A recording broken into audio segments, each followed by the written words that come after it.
اهلا ومرحبا بكم في قناتكم ذوق ومذاق. نتمنىكم يا ربي تكونوا في احسن الاحوال. اليوم ان شاء الله جبت لكم قريشلات كما كتشوفوا، قريشلات للدادين بطريقه سهله بمقادير اللي هما بساطين. كنوجدوا هاد القريشلات اللي كيجيو رائعين ومقطنين كما كتشوفوا. الا بغيتيو تعرفوا الطريقه كملوا الفيديو كامل، غادي تكون فيه الطريقه والمقادير. ولا كنتوما مشاركين في القناه شاركوا في القناه وضغطوا على جيم فعلوا الجرس باش يوصلكم كل جديد. شوفوا المقادير طريقه التحضير. بسم الله على بركه الله. في المقادير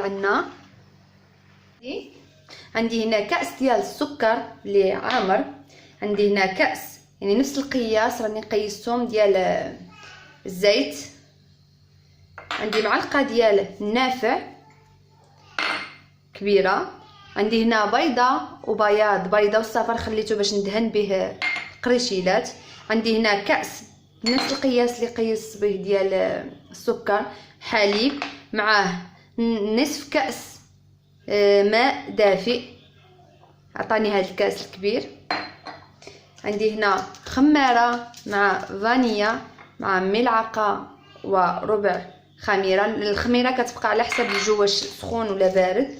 عندي هنا نصف كيلو ديال الدقيق الابيض، وغادي نزيد رشه الملح وملعقه ملعقه ونص ديال ماء الزهر.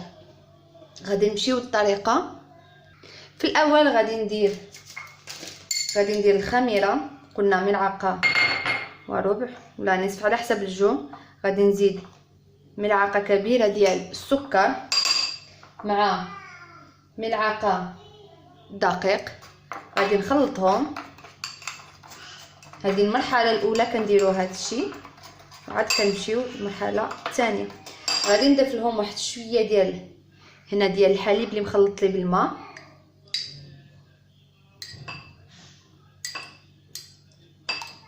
باش تطلق لي ديك الخميره مع السكر والدقيق. غادي نخلط، غادي نزيد واحد شويه هكا.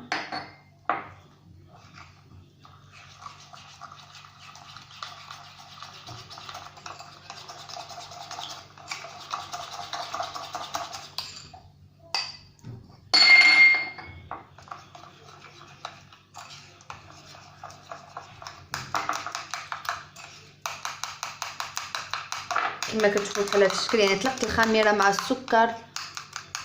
غادي نغطيها وغادي نخليها حتى تفاعل لي الخميره، عاد نكمل القريشلات. دابا غادي نبدا ان شاء الله. غادي ندير البيض، كنا هنا عندي بيضه مع بياض بيضه والصفر خليته باش ندهن به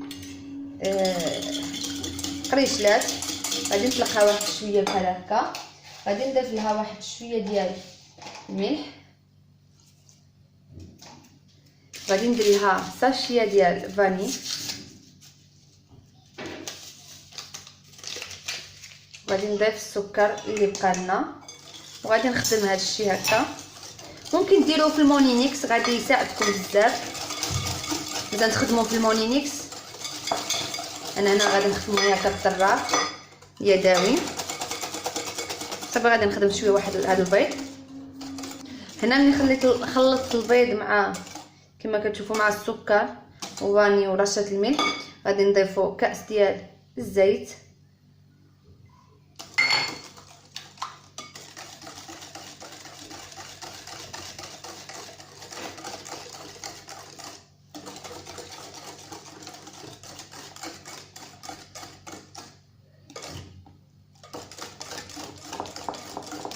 كما كتشوفوا الخليط كيتقال. ملي كنضيفوا الزيت شي الخليط كيرجع صافي. غادي نزيد الحليب اللي بقى لي كامل،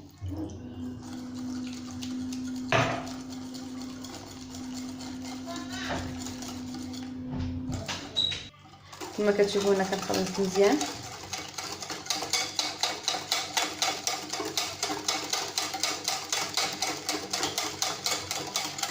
هنا عندي الخميره اللي تفاعلت لي واحد شويه، يعني القوام ديالها كيتقال. غادي نضيفها على الخليط السوائل. غادي ننزل هذا الشيء اللي عندي هنايا كامل.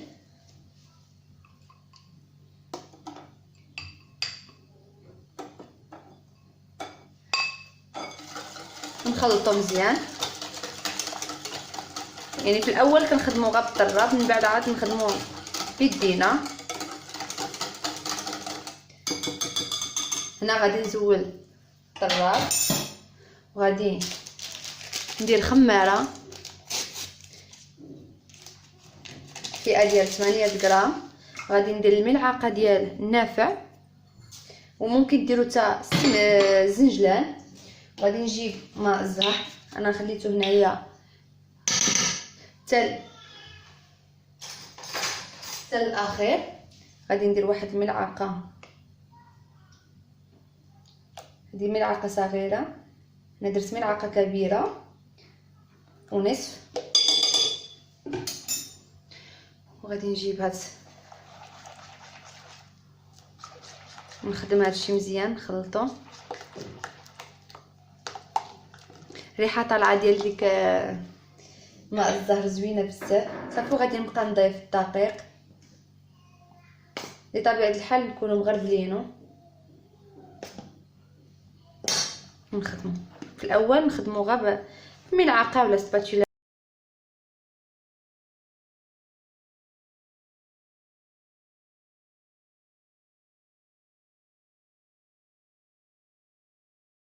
هكا مزيان بالملعقه، عاد نقصحوها كما كتشوفوا. كنخدمو مزيان هكا. هنا راني زدت 250 غرام ديال الدقيق، وغادي ديك الساعه غادي نبقى نجمع العجين. دابا هنا خدمت مزيان الخليط كما كتشوفوا. عاد نبقى نضيف الدقيق باش غادي نجمعها.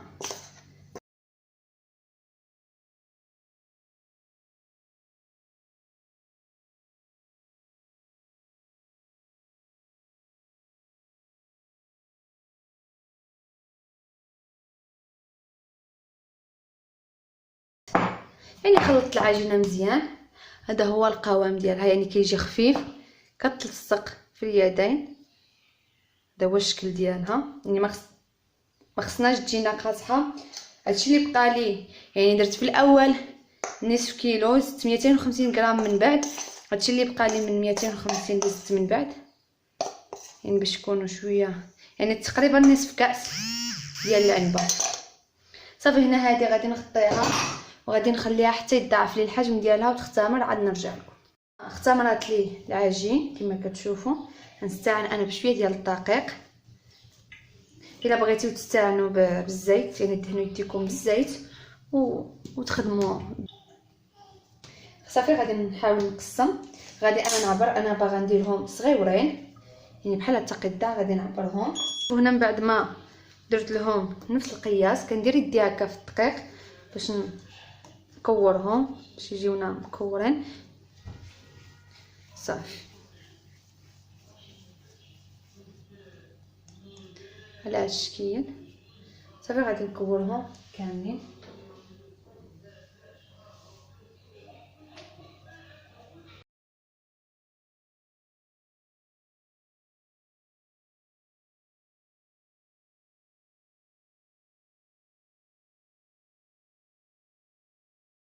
كما كتشوفوا هنا ملي صوبتهم كاملين غادي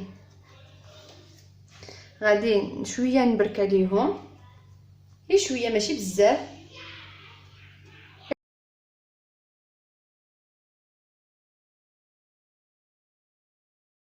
هنا غادي نغطيهم، يعني هنا ملي بركت عليهم واحد شويه، هنا غادي نغطيهم وغادي نخليهم حتى يتضاعف الحجم ديالهم، يرجع الحجم ديالهم يعني مضاعف. عاد من ديك الساعه ندخلوهم الفران، عاد ديك الساعه ندهنوهم وندخلوهم الفران وغادي نرجع معكم ملي نكون كندهن.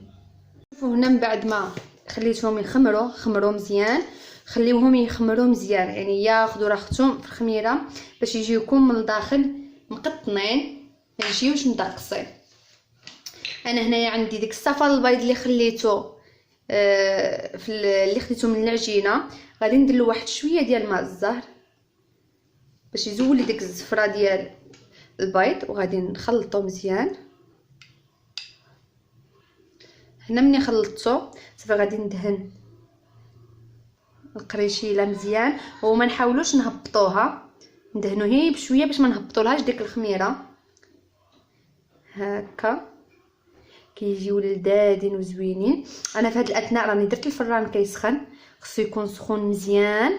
وغادي لكم غادي ندخلوهم للفران اللي يكون مسخن من قبل على درجه حراره متوسطه، وغادي نخليهم ياخذوا راحتهم في الطياب، يتحمروا لنا يطيبوا لنا مزيان. موراها نهبطوهم يتحمروا من الوجه ديالهم ونخرجوهم.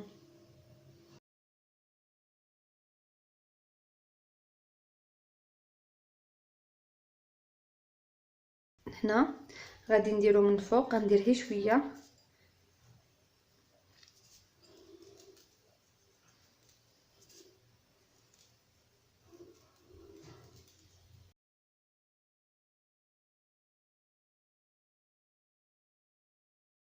هذا هو الشكل النهائي ديال القريشات من بعد ما وجدوا كما كتشوفوا. يعني كنخليهم يتحمروا من التحت ومن الفوق، كنخليهم ياخذوا ديك اللون الذهبي. كيجيونا على هذا الشكل، كيجيو لذاذ وكيجيو كميه اللي هي كثيره.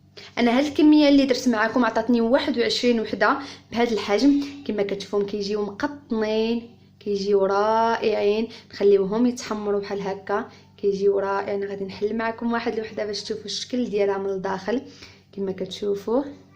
يعني كيجيو رائعين مقطنين. هذا هو الشكل، ولذاذين بزاف بزاف بزاف لذاذين. جربوهم لانهم كيجيو رائعين ولذاذين بزاف. نتمنى يا ربي تعجبكم هذه الوصفه، يعني واقتصاديين لمقادير يعني ماشي كثارين وماشي مكلفين، موجودين في اي بيت. نتمنى يا ربي تعجبكم هذه الوصفه، ومع السلامه في وصفه جديده ان شاء الله. الى اللقاء.